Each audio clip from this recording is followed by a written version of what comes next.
O mundo, para mim, encolheu.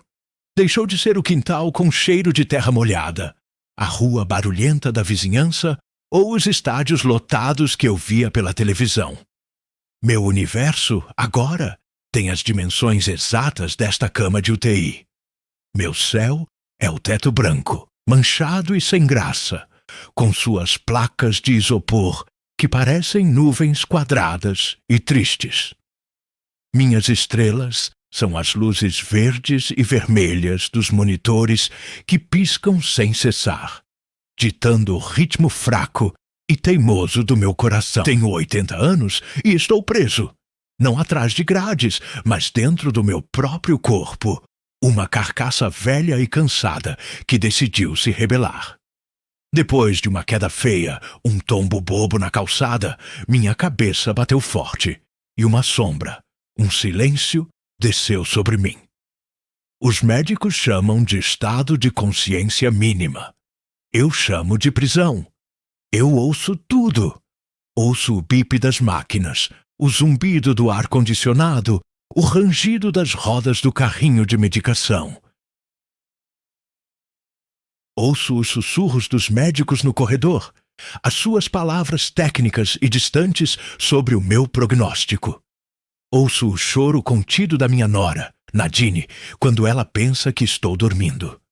Ouço as orações fervorosas do meu filho, Neymar pai, pedindo a Deus que não me leve ainda.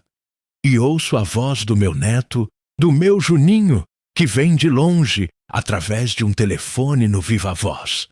Uma voz embargada que tenta ser forte. Força, avô! O Senhor é a nossa rocha, não se esquece. Eu ouço tudo, mas não consigo responder. Meus olhos não abrem, meus lábios não se movem, meus dedos não se mexem. Sou um espectador cativo do meu próprio drama, uma alma gritando dentro de uma estátua de carne e osso. Eles acham que eu não estou aqui. Acham que sou apenas um corpo, sendo mantido vivo por fios e tubos, uma casca vazia. Mas eu estou, e guardo na memória cada palavra, cada gesto, cada suspiro. Especialmente os de uma enfermeira, uma voz que se tornou a trilha sonora da minha agonia. Antes de eu mergulhar fundo nesta memória dolorosa, neste período de escuridão onde fui testado até o limite, eu quero falar um instante com você, que me dá a honra de ouvir este relato. A história que vou contar não é sobre futebol, nem sobre fama. É sobre a força do espírito humano, sobre a dignidade que reside nos lugares mais silenciosos e sobre o poder da fé de uma família. Se estas palavras de um velho que se viu no abismo, mas que nunca deixou de se agarrar ao amor dos seus, de alguma forma tocar o seu coração, eu peço que me ajude a levar essa mensagem adiante. Se você estiver acompanhando esta narrativa em alguma plataforma de vídeo, por favor, se inscreva no canal. Este gesto simples é um sinal de que histórias de superação e valores familiares ainda importam. Deixe também a sua curtida, o famoso gostei, que para mim funciona como um abraço, um calor que atravessa a frieza da minha memória e aquece o meu presente. E por gentileza, me diga de onde a minha voz está sendo ouvida. Deixe um comentário com a sua cidade e o seu país. Eu fico aqui nesta varanda, imaginando os rostos, as casas, as vidas que se conectam à nossa. De Portugal, do Japão, da África, dos Estados Unidos. Saber que a nossa saga, que começou com tanta dificuldade, hoje ecoa pelo mundo, me dá a certeza de que a luta valeu a pena. Agradeço do fundo deste coração remendado. Agora, com sua licença, preciso voltar para aquele quarto de UTI, para aquela cama, e para a voz daquela enfermeira que, sem saber, se tornou a minha algoz e, por fim, a minha testemunha. Meu tempo na UTI não é medido em dias ou noites, mas em trocas de turno. Cada nova equipe de enfermagem traz consigo uma nova energia, novas vozes, novos cheiros. Há os gentis que me tocam com cuidado e falam comigo como se eu pudesse ouvir, dizendo: "Bom dia, seu Antônio, vamos ajeitar o senhor para ficar mais confortável." Há os eficientes e calados que fazem seu trabalho com uma precisão mecânica, sem um pingo de calor humano. E há ela. O nome dela, eu ouvi dizer, é Kátia. É uma mulher de meia-idade, com uma voz cansada, arrastada, carregada de um cinismo que parece ter sido curtido por anos de plantões e de proximidade com a morte. Desde o primeiro momento, ela me tratou não como um paciente, mas como um objeto, uma tarefa a ser cumprida. Eu sinto a brutalidade em suas mãos quando ela me vira na cama. O jeito como ela bufa de impaciência quando o acesso do soro é difícil de encontrar na minha pele fina de velho. Mas o pior não é o toque. São as palavras. Acreditando que sou surdo e mudo para o mundo, é perto do meu leito que ela desabafa com as colegas mais jovens. É aqui, no meu universo silencioso, que ela revela o seu desprezo pela fragilidade humana. Mais um dia, mais um vegetal. Eu a ouvi dizer numa tarde, enquanto ajustava o meu respirador.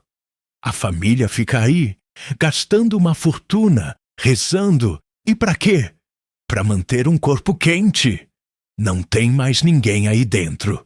É só um monte de carne esperando para apodrecer. As palavras dela eram como agulhas de gelo fincadas diretamente no meu cérebro.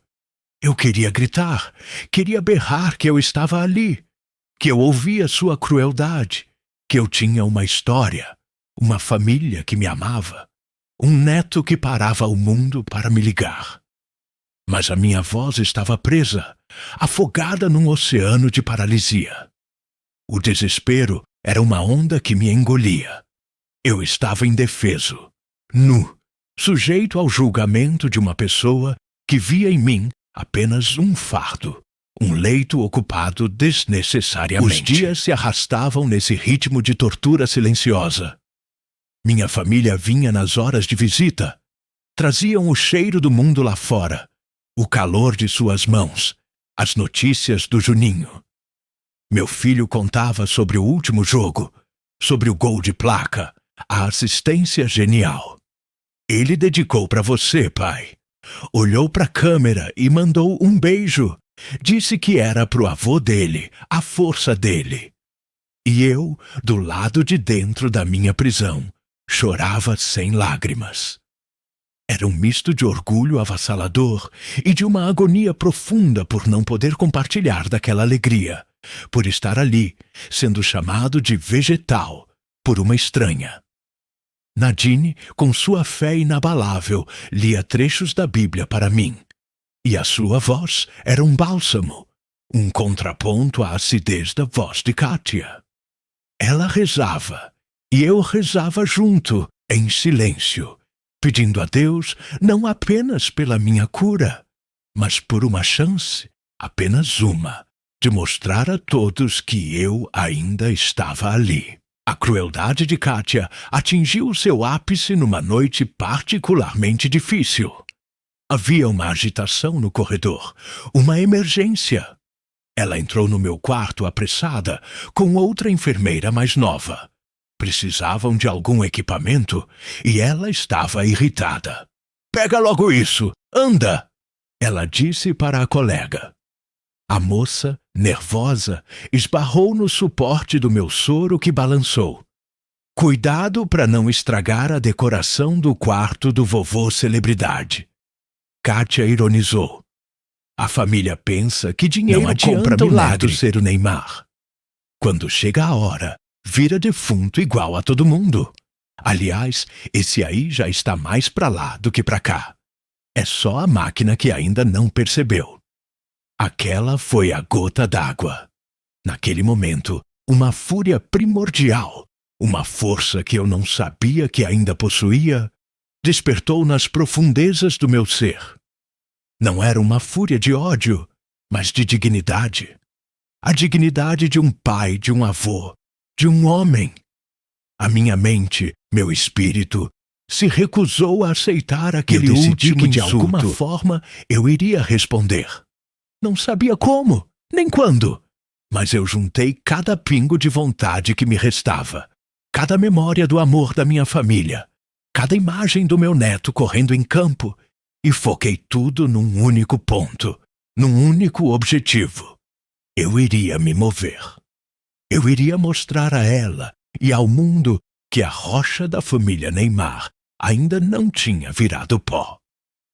Os dias que se seguiram à minha decisão foram uma guerra travada na quietude da minha mente, uma campanha militar onde o campo de batalha era o meu próprio sistema nervoso. O inimigo não era a enfermeira Kátia. Ela era apenas um irritante lembrete do porquê eu precisava lutar. O verdadeiro inimigo era o nevoeiro denso e paralisante que se interpunha entre a minha vontade e os meus músculos. Eu era um general gritando ordens para um exército de soldados surdos.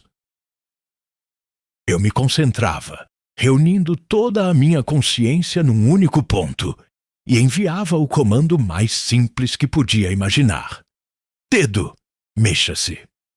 Eu visualizava o meu dedo indicador direito, aquele que usei por uma vida inteira para apontar, para sentir a textura de uma madeira, para limpar o rosto sujo de graxa do meu filho quando ele era menino. Eu me lembrava da sensação exata do tendão se movendo, do leve atrito da pele contra o lençol. Eu enviava a ordem com a força de um trovão, mas a resposta era um silêncio absoluto. Era como gritar num poço sem fundo.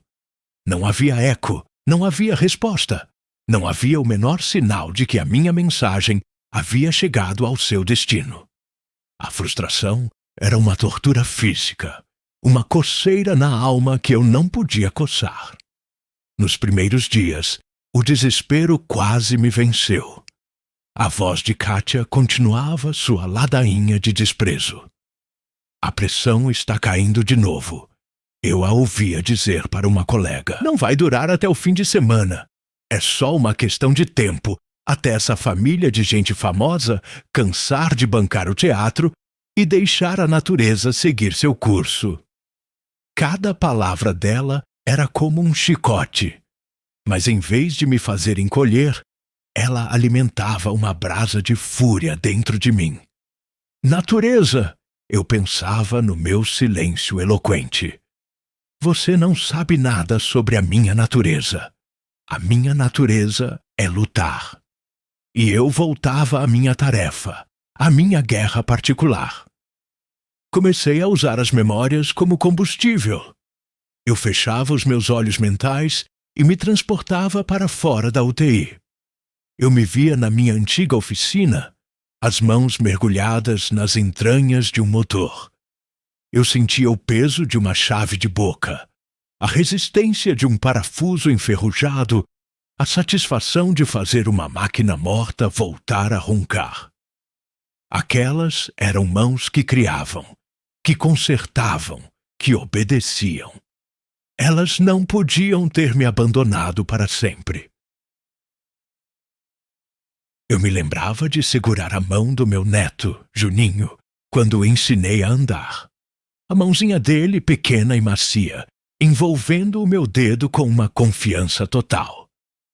Eu senti de novo aquele aperto, aquela conexão, e eu focava nessa sensação, tentando recriá-la, tentando enviar um pulso de vida para os meus próprios dedos inertes. As visitas da minha família eram o meu oásis e, ao mesmo tempo, a minha maior provação. Era maravilhoso ouvi-los, sentir o calor de suas presenças, mas era uma agonia não poder responder, não poder retribuir o carinho. Neymar pai sentava-se ao meu lado por horas, segurando a minha mão direita. A mão dele, grande e forte, envolvia a minha. Estou aqui, pai. O senhor não está sozinho. Eu sei que o senhor está aí. Luta, pai, pela gente, pelo Juninho. As palavras dele eram o mapa. A mão dele era o destino. Todo o meu esforço, que antes se dispersava pelo meu corpo, agora se concentrava ali, naquele ponto de contato entre a minha pele e a dele. Eu ignorava o resto do meu corpo. Meu único objetivo no universo era fazer com que um dos meus dedos, apenas um, pressionasse a palma da mão do meu filho. Nadine, com sua fé serena, trazia uma força diferente.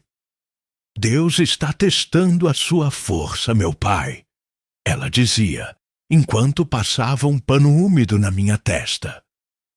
E ele não dá uma cruz mais pesada do que a que podemos carregar. O Senhor é o nosso esteio, e esteio não verga. A voz dela me lembrava que a minha luta não era apenas física, mas espiritual. A voz de Juninho pelo telefone era a carga de energia final. Vô, os médicos falaram que o senhor está estável. Isso é bom, né? Estável é bom. Agora tem que melhorar, hein? Tô com saudade de ouvir o senhor reclamando dos meus dribles. Força aí, meu guerreiro. Eu te amo. Cada eu te amo dele era como uma descarga elétrica, uma nova onda de energia para a minha batalha. Um dia, Kátia estava no quarto, trocando a minha bolsa de soro. Uma enfermeira mais jovem estava com ela. É triste, né? Disse a moça, com uma voz compassiva. Pensar que ele está aí, mas não está. O neto dele é o ídolo do meu filho. Kátia deu uma risada curta, sem humor. Ídolo! Coitado do rapaz! Ganhando milhões e não pode fazer nada pelo avô. Dinheiro não compra neurônio de volta, querida. Acostume-se. Isso aqui é só um corpo. A pessoa já foi embora há muito tempo. Naquele instante, o meu filho apertou a minha mão com mais força. Uma reação involuntária de raiva e dor ao ouvir aquilo. E foi nesse momento, impulsionado pela fúria dela, pelo amor dele e pela minha própria determinação, forjada por dias de esforço, que aconteceu. No meio do meu comando mental incessante. Mova-se, mova-se, mova-se! Eu senti Não foi algo. movimento. Foi um eco. Um tremor minúsculo, quase imperceptível, na fibra mais profunda do meu dedo indicador. Foi como sentir o primeiro pingo de chuva depois de uma longa seca. Um sinal. Uma promessa. Meu filho não percebeu, imerso em sua própria raiva silenciosa. Mas eu sim. Eu tinha aberto a primeira fresta na muralha. A primeira rachadura na parede da minha prisão. O general não estava mais gritando no vazio. Um soldado, um único e pequeno soldado, havia acusado o recebimento da mensagem. A euforia que me invadiu foi tão grande que temi que meu coração disparasse. Eu não tinha movido uma montanha. Eu tinha movido um grão de areia. E naquele momento, um grão de areia era o suficiente para me dar a certeza de que a guerra ainda não estava perdida. Eu ainda estava ali. E a enfermeira Kátia, ela mal podia esperar para descobrir o quão presente eu estava. A descoberta daquele fiapo de conexão, daquele eco neurológico mudou tudo. A esperança, que era apenas um conceito abstrato, uma teimosia da alma, agora tinha um endereço. O meu dedo indicador direito. A minha guerra silenciosa ganhou um foco, uma estratégia. Eu já não era um general atirando para todos os lados no escuro. Eu era um engenheiro de demolição, estudando o ponto exato da estrutura que, se atingido repetidamente, faria o muro inteiro desabar. Os dias seguintes foram o meu campo de treinamento. Eu esperava ansiosamente pelas visitas do meu filho, não apenas pelo conforto da sua presença, mas porque a mão dele era a minha academia, o meu laboratório. Quando ele envolvia a minha mão com a sua, eu começava o meu trabalho. Eu me concentrava na memória daquele primeiro tremor e tentava recriá-lo. No início, era um fracasso. Eu enviava a ordem, e a resposta era o mesmo silêncio frustrante de antes. A exaustão mental era imensa, como se eu tivesse corrido uma maratona. Eu terminava essas sessões de esforço invisível completamente esgotado, a mente embaçada, e dormia um sono pesado, sem sonhos. Mas a voz de Kátia era o meu despertador, o meu sargento implacável. "Olha aí, apagou de novo", eu a ouvia dizer. "É o que eu digo, a bateria está acabando, logo, logo não liga mais." E a raiva, uma raiva fria e lúcida, me acordava e me dava forças para tentar de novo no dia seguinte. Eu comecei a mudar a tática. Em vez de apenas pensar "mova-se", comecei a associar o comando a uma emoção poderosa. Eu pensava no meu neto, Juninho, se preparando para bater um pênalti. Eu visualizava a sua concentração, a força que ele juntava no corpo antes do chute. E eu tentava canalizar essa mesma energia, essa mesma explosão focada, para a ponta do meu dedo. Eu pensava na minha nora, Nadine, e na sua fé inabalável. Lembrava de suas orações, da sua calma, e tentava imitar essa serenidade, transformando a minha tentativa não num ato de fúria, mas num ato de fé, um movimento suave e persistente, como a água que fura a pedra. E eu pensava no meu filho, Neymar pai, na sua lealdade, na sua força de rocha. Eu sentia o calor da mão dele sobre a minha e pensava em retribuir, em responder ao seu toque com o meu. Aos poucos, comecei a ter resultados. O tremor interno se tornou mais frequente. Às vezes, eu conseguia que ele durasse Era uma vibração minúscula, uma corda de violão sendo tocada suavemente dentro do meu dedo, invisível para o mundo, mas para mim era uma sinfonia. A minha próxima meta era transformar essa vibração numa pressão. Eu precisava que o músculo não apenas tremesse, mas que ele se contraísse, que ele exercesse força contra a palma da mão do meu filho. Essa fase foi ainda mais difícil. Exigia uma concentração que me deixava à beira do desmaio. Eu precisava encontrar aquele caminho neural, aquela trilha quase apagada na floresta do meu sistema nervoso, e enviar por ela uma carga de energia cada vez maior. E então, numa tarde chuvosa, enquanto meu filho me contava sobre as dificuldades de um novo contrato para o Juninho, desabafando comigo como sempre fez, Kátia entrou no quarto para verificar os meus sinais vitais. Ela nem nos olhou. Apenas se dirigiu às máquinas, anotando números em sua prancheta. "Os sinais estão estáveis", ela disse, para ninguém em particular, com o tom de quem lê a previsão do tempo. "Estáveis e inúteis. Coração batendo, pulmão funcionando, cérebro morto. É a definição de desperdício de recurso." Meu filho se enrijeceu ao meu lado. Sentia sua raiva no aperto involuntário da sua mão. E usei isso. Usei a raiva dele, somei a minha, e descarreguei tudo no meu dedo. E pela primeira vez eu senti uma contração, uma pressão fraca, patética. Meu dedo se dobrou mais minimamente e empurrou a pele da mão do meu filho. Foi um toque de fantasma. Mas foi um toque. Meu filho parou de falar no meio da frase. Seus olhos, que estavam perdidos na distância, desceram para as nossas mãos unidas. Ele piscou. franziu a testa. Ele tinha sentido. Pai, ele sussurrou, a voz cheia de uma esperança aterrorizada. Kátia terminou suas anotações e se virou para sair. Não se anime, moço, ela disse, ao ver a expressão dele. São só espasmos, reflexos. Acontece. O corpo leva um tempo para esquecer que já teve um dono. E saiu. As palavras dela, que normalmente me destruiriam, agora eram irrelevantes. Meu filho ignorou-a completamente.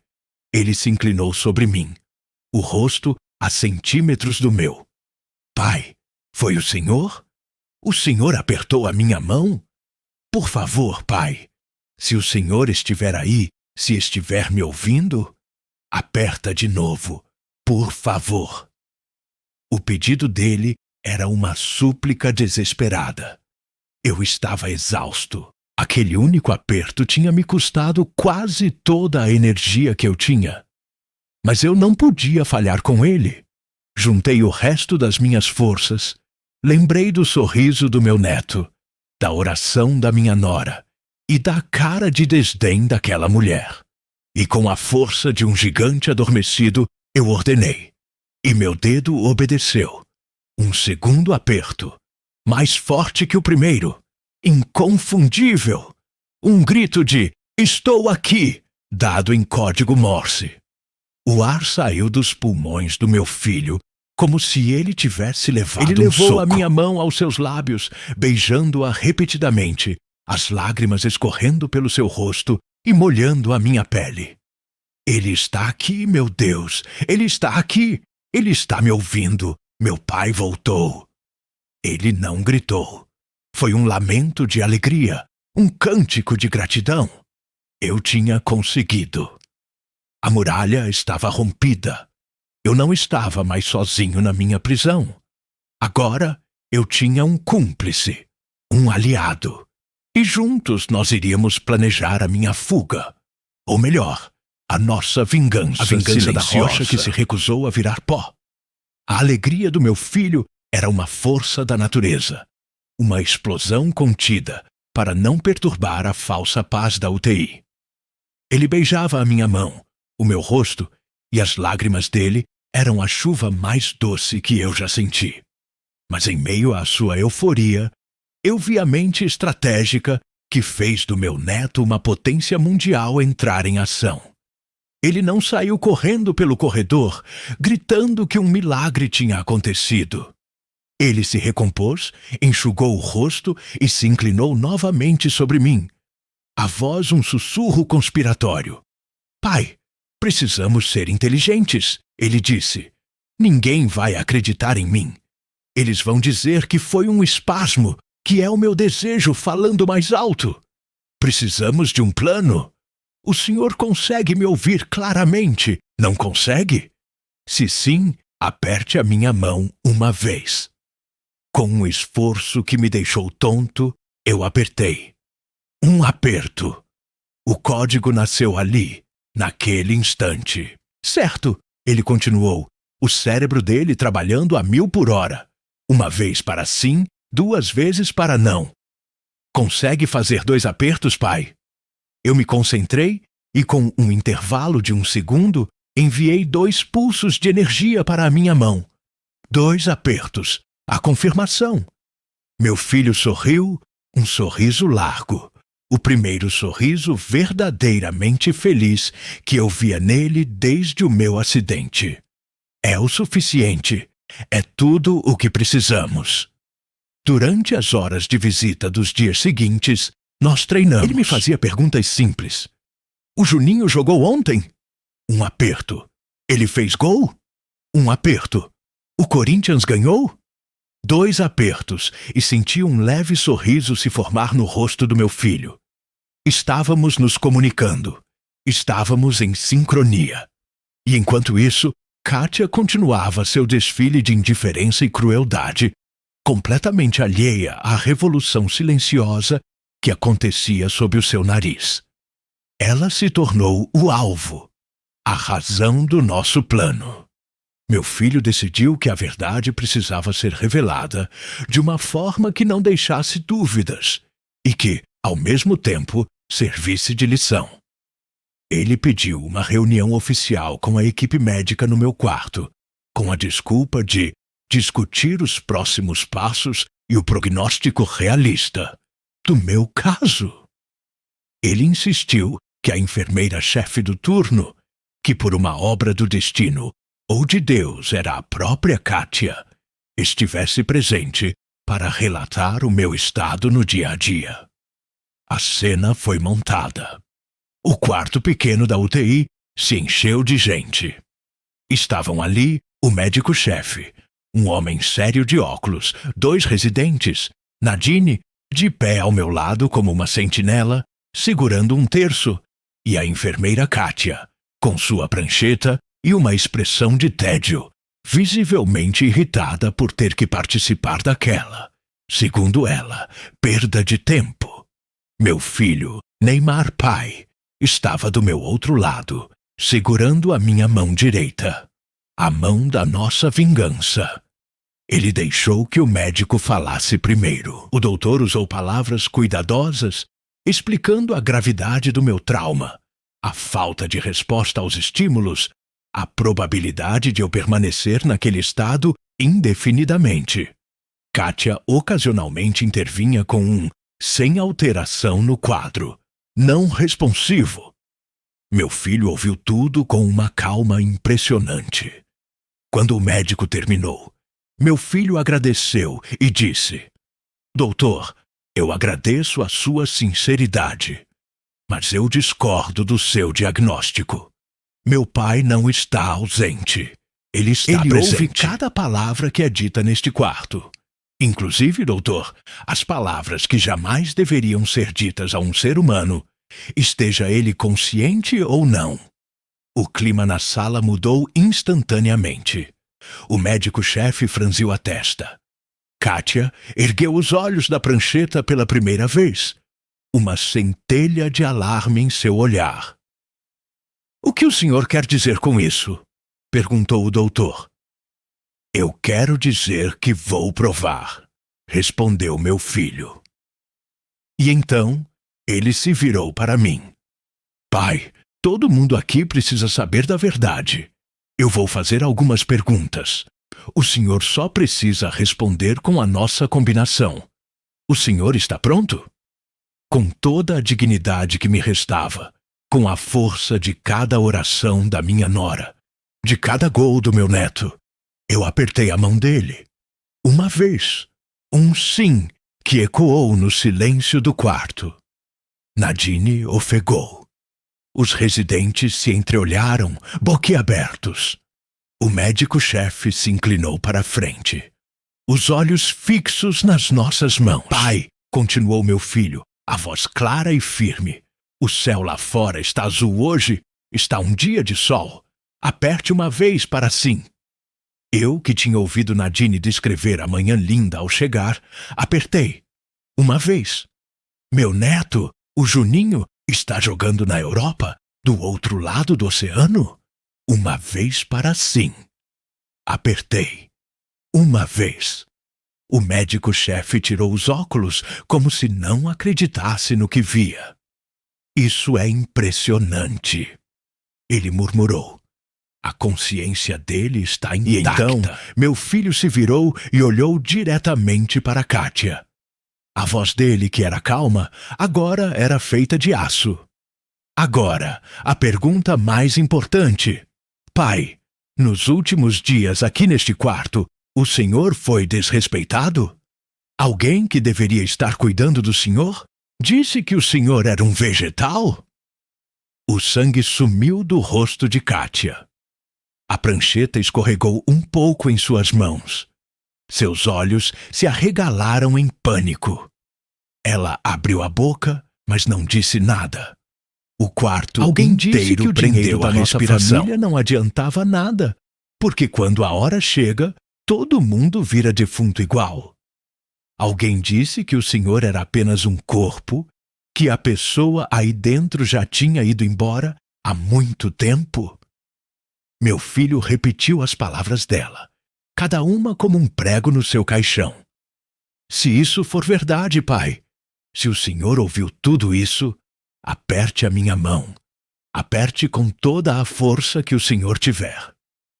O momento era meu. Era a minha resposta. A minha vingança. Concentrei 80 anos de vida, de luta, de amor e de fúria naquele único gesto e apertei. Não foi um aperto fraco, foi uma garra, uma prensa, um aperto que fez meu filho gemer de leve, um aperto que continha toda a minha dor, toda a minha humilhação e toda a minha inabalável vontade de viver. Um longo, firme e inegável sim. O choque na sala foi palpável. Nadine começou a chorar. Um choro de alívio e de justiça. O médico-chefe olhou para Kátia com uma expressão de pura fúria e decepção. Ela deixou a prancheta cair no chão. O som do plástico batendo no linóleo foi o único barulho no quarto. O rosto dela era uma máscara de terror. A mulher cínica, a profissional entediada, a juíza da vida e da morte, havia sido desmascarada, julgada e condenada por um homem que ela acreditava ser menos que um animal. E o veredito foi dado sem uma única palavra. Apenas com a força da verdade na mão de um velho que se recusou a ser invisível. O eco da minha mão apertando a do meu filho reverberou pelo quarto da UTI como uma explosão silenciosa, estilhaçando a realidade de todos os presentes. O tempo pareceu parar. O único som era o bip rítmico e agora triunfante do meu monitor cardíaco. O rosto de Kátia era uma tela de horror. A cor fugiu de suas bochechas, deixando para trás uma palidez de cera. E seus olhos, antes tão cheios de um desdém entediado, agora estavam arregalados, afogados em pânico e incredulidade. Ela olhou para mim, para o velho que ela havia sentenciado como uma casca vazia, e pela primeira vez ela me viu. E o que ela viu a aterrorizou. O médico-chefe, que até então observava tudo com uma estupefação científica, recuperou a compostura. Sua expressão, no entanto, havia mudado. O distanciamento profissional dera lugar a uma fúria gelada e a uma vergonha palpável. Ele não se dirigiu a mim, nem ao meu filho. Ele se virou lentamente para Kátia, e sua voz, quando veio, era baixa, mas cortante como um bisturi. Enfermeira Kátia, ele disse, o tratamento formal soando como uma condenação. Retire-se, agora. Deixe sua prancheta e seu crachá com a supervisão no fim do corredor. O seu plantão e a sua carreira neste hospital acabaram de terminar. Ela não protestou. Não havia o que dizer. A evidência da sua negligência e da sua crueldade estava ali, viva, pulsando na minha mão. Ela deu um passo para meu filho, esbarrando no carrinho de equipamentos, e saiu do quarto sem olhar para ninguém. Uma figura encolhida, a arrogância esvaída, deixando para trás apenas o fantasma de sua prepotência. Com a fonte da toxicidade removida, a atmosfera no quarto mudou. O médico-chefe se aproximou da minha cama e, pela primeira vez, ele olhou nos meus olhos, não como um objeto de estudo, mas como um igual. Senhor, ele disse, e havia uma humildade em sua voz. Em nome de toda a equipe deste hospital, eu lhe peço as mais profundas desculpas. Nós falhamos. Falhamos em ver além dos nossos instrumentos, além dos nossos protocolos.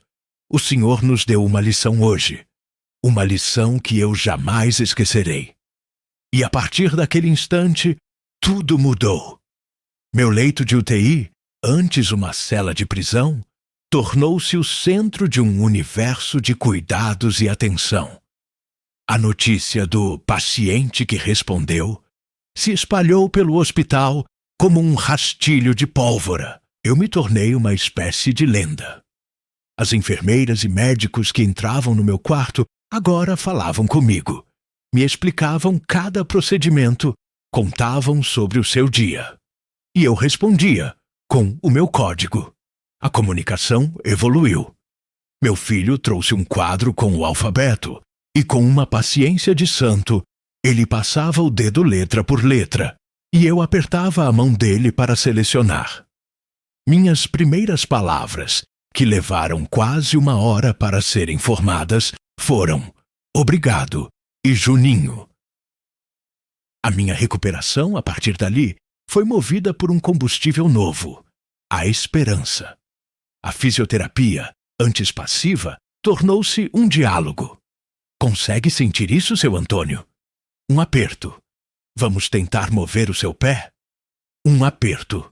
E lentamente, milagrosamente, o exército surdo começou a ouvir o seu general. Um tremor no dedão do pé. Um espasmo na pálpebra. Pequenos milagres diários que eram celebrados pela minha família como gols em final de Copa do Mundo. As videochamadas com o meu neto se tornaram o ponto alto dos meus dias. Ele me contava sobre os treinos, mostrava os novos modelos de chuteira, e eu respondia às suas perguntas. O senhor gostou do gol de ontem, vô? Um aperto. O senhor acha que eu preciso treinar mais as faltas? Um aperto. Aquela conexão que a distância e a minha condição ameaçaram cortar foi restabelecida, mais forte do que nunca.